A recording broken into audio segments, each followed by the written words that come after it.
जय हिंद एवरीवन, स्वागत है आपका हमारे channel Indian defence analysis Hindi में, जहां आपके लिए लेकर के आते हैं इंडियन डिफेंस की लेटेस्ट अपडेट्स को।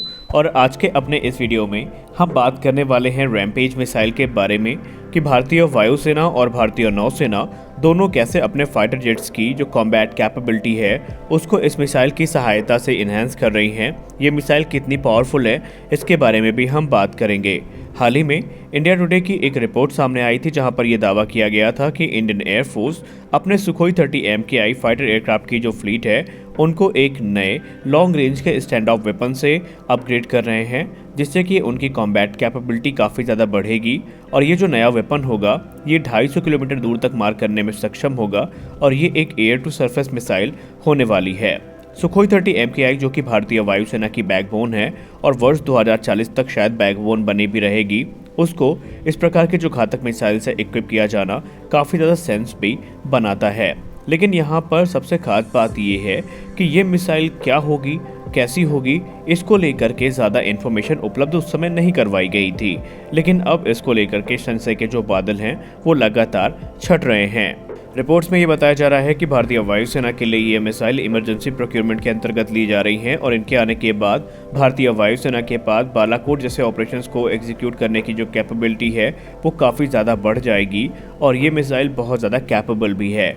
एरो इंडिया 2021 में ये खबर सामने आई थी कि इंडियन एयरफोर्स इल्बिट सिस्टम के साथ एक नई लॉन्ग रेंज की प्रिसाइज सुपरसोनिक मिसाइल के प्रोक्योरमेंट पर काम कर रही है, जो कोई और नहीं बल्कि रैमपेज ही है, जिसकी रेंज 200 किलोमीटर से ज़्यादा होने वाली है। हालांकि ऐसा नहीं है कि इस मिसाइल को सिर्फ सुखोई 30 MKI या मिराज 2000-5 एयरक्राफ्ट में इंटीग्रेट किया जा सकता है, बल्कि भारतीय वायुसेना में जितने भी फाइटर जेट इस समय कार्यरत हैं उनमें से किसी भी एयरक्राफ्ट में इस मिसाइल का इंटीग्रेशन भली भांति किया जा सकता है।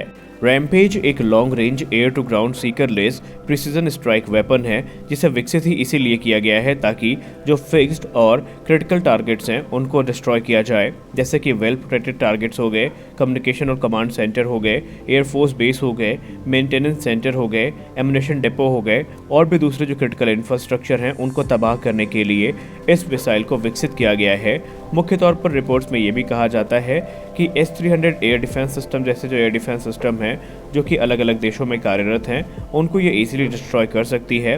खासकर चाइना और Pakistan HQ-9 air defence system को ऑपरेट करते हैं जो कि S-300 का एक डेरिवेटिव है। उसके अगेंस्ट भी ये जो नई मिसाइल है ये काफ़ी ज़्यादा इफेक्टिव साबित हो सकती है और यही कारण है कि भारतीय वायुसेना के जो फाइटर जेट्स हैं उनमें इन मिसाइल को शामिल किया जा रहा है। रैमपेज एक फायर एंड फॉरगेट ऑपरेशन के अंतर्गत भी यूज़ की जा सकती है, जहां पर ये ऑटोनोमस स्टैंड ऑफ वेपन के तौर पर कार्य करती है और ये सुपरसोनिक स्पीड पे इसकी जो सर्वाइबिलिटी है वो भी काफ़ी ज़्यादा बढ़ जाती है। और सबसे खास बात यहाँ पर ये है कि इसे या तो स्टैंड एलोन सिस्टम के तौर पर ऑपरेट किया जा सकता है या फिर एवियोनिक सिस्टम से भी इसे कंट्रोल किया जा सकता है। रैमपेज वीडियो ट्रांसमिशन को भी सपोर्ट करती है जो कि RS-170 इंटरफेस पे होता है और इसमें वायरलेस कम्युनिकेशन की भी सुविधा है और किसी भी वेदर कंडीशन में किसी भी समय इस मिसाइल को ऑपरेट किया जा सकता है। इसमें किसी प्रकार की बाधा नहीं आती है, फिर चाहे ये दिन में ऑपरेट की जाए या फिर रात में। अगर हम इस मिसाइल के गाइडेंस सिस्टम की बात करें तो ये missile GPS, INS guidance, navigation और एंटी जैमिंग कैपेबिलिटीज़ के साथ में आती है। इसका वजन 570 किलोग्राम है। वहीं एक्यूरेसी की बात करें तो इसकी एक्यूरेसी 10 मीटर CEP है।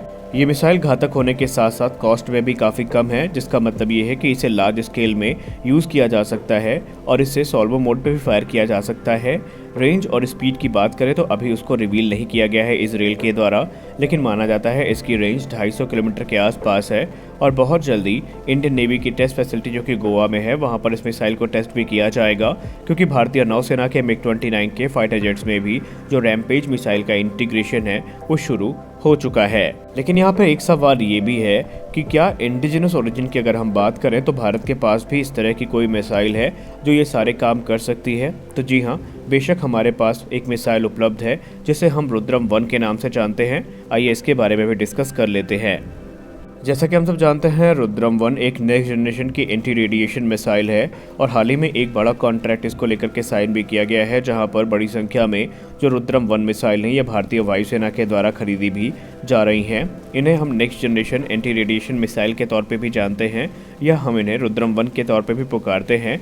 इसे भारत के द्वारा स्वदेशी तौर पर विकसित किया गया है और अगर हम इसकी स्पीड की बात करें तो ये माक 2 की स्पीड पे उड़ने में सक्षम है और इसे 500 मीटर से लेकर के 15 किलोमीटर के जो एल्टीट्यूड है वहां से लॉन्च किया जा सकता है। इसकी जो मैक्सिमम ऑपरेशनल रेंज होती है वो 200 किलोमीटर की है। इस मिसाइल का वजन 600 किलोग्राम है और ये अपने साथ 60 किलोग्राम तक के जो वॉरहेड्स हैं इनको कैरी करने में सक्षम है। इसमें प्री फ्रेगमेंटेड वॉरहेड का इस्तेमाल किया जाता है जो कि ऑप्टिकल प्रॉक्सिमिटी फ्यूज के साथ में आते हैं और इस मिसाइल को पावर करने के लिए dual pulsed solid rocket motor का इस्तेमाल किया जाता है जो कि इस मिसाइल को और भी ज़्यादा घातक बना देती है।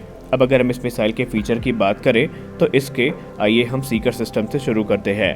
इस मिसाइल में डुअल सीकर सिस्टम का इस्तेमाल किया जाता है जिसमें पैसिव होमिंग हेड और मिलीमीटर वेव एक्टिव सीकर होते हैं। प्राइमरी गाइडेंस के लिए Rudram 1 missile on board passive homing head का इस्तेमाल करती है जो कि मिड कोर्स गाइडेंस को प्रदान करते हैं। वहीं जो पैसिव होमिंग हेड है ये 100 किलोमीटर दूर से ही जो रेडियो फ्रिक्वेंसी एमिशन है उसको डिटेक्ट कर सकते हैं। इस मिसाइल की एक्यूरेसी को और भी ज़्यादा बढ़ाने के लिए इसमें INS GPS नेविगेशन सिस्टम का इस्तेमाल किया जाता है। वहीं MMW सीकर की बात करें तो ये टर्मिनल फेज की गाइडेंस को प्रदान करता है जहां पर यह मिसाइल काफ़ी एक्यूरेसी के साथ टारगेट को हिट करने में सक्षम होती है। जो MMW सीकर है बेसिकली ये इंश्योर करता है कि चाहे रेडार टर्न ऑफ कर दिया गया हो या उसे हटा दिया गया हो एक जगह से दूसरी जगह, ये उसको लोकेट करके डिस्ट्रॉय करने में पूरी तरीके से सक्षम होता है। तो इस प्रकार ये जो मिसाइल है ये काफ़ी ज़्यादा घातक हो चुकी है और एक बड़ी संख्या में भारतीय वायुसेना के जो फाइटर जेट्स हैं उनमें इनका इस्तेमाल भी किया जाना है।